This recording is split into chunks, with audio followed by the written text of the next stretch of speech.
Can you keep up with the pace of market regulatory reform? MarketsReformWiki.com, the place to keep up.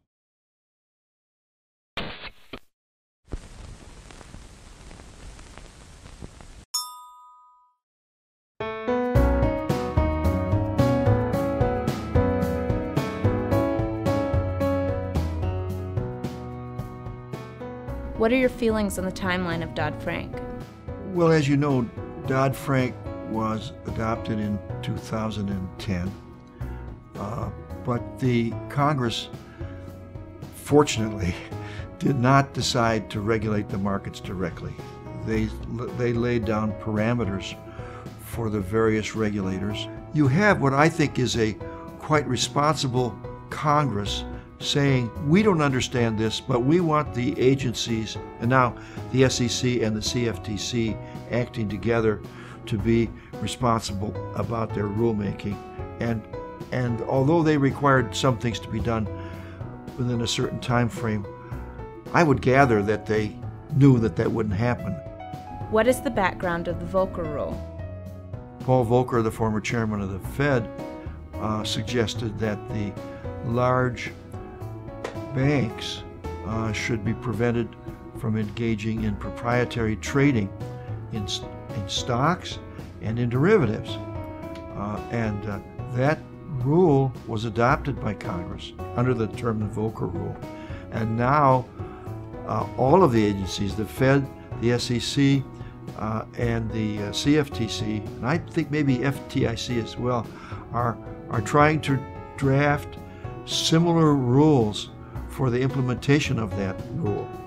And there are several exceptions to that rule, and the question is, will the exceptions to the rule against proprietary trading eat up the rule? One of my students this spring is writing a paper about the Volcker Rule, and I've seen his initial analysis, and his analysis shows that the Volcker Rule will probably only affect in any really strong way the top 10 banks in this country. How are cost-benefit rules going to affect the new regulation? When the Securities and Exchange Commission adopts rules, it is required by laws that were adopted in the 1990s to engage in an analysis of the effects on capital formation, which requires some quantitative analysis. Recently, you heard of the so-called proxy access case, in which the Second Circuit Court of Appeals said that the rule was invalid because the Commission had not engaged in sufficient cost-benefit analysis.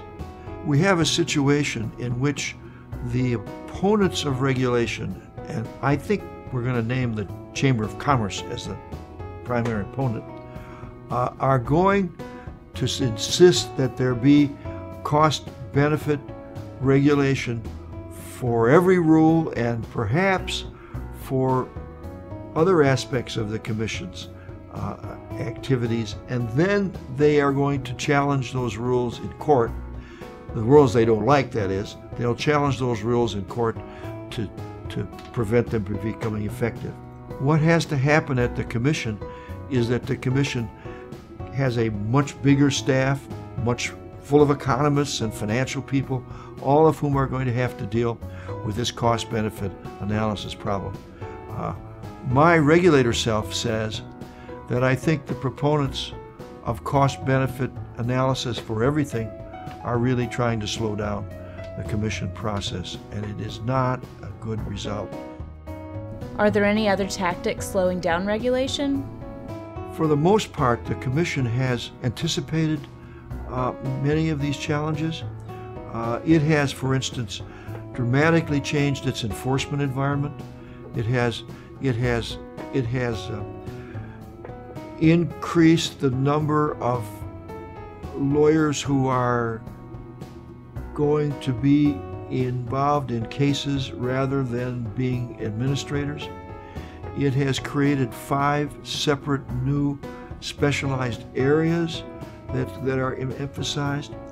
It has created a new division called we call it RiskFin. It's a risk analysis division, which has financial people and economists in it, designed to provide that kind of input.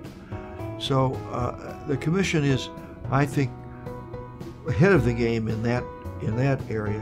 One other point that the Commission advocates like to make is that the Commission budget doesn't cost anything to the U.S. government. The way in which the Commission budget works is when the Commission's budget is established, then the Commission raises by small amounts the user fees, the filing fees and the transaction fees, so that it's paid for by the markets.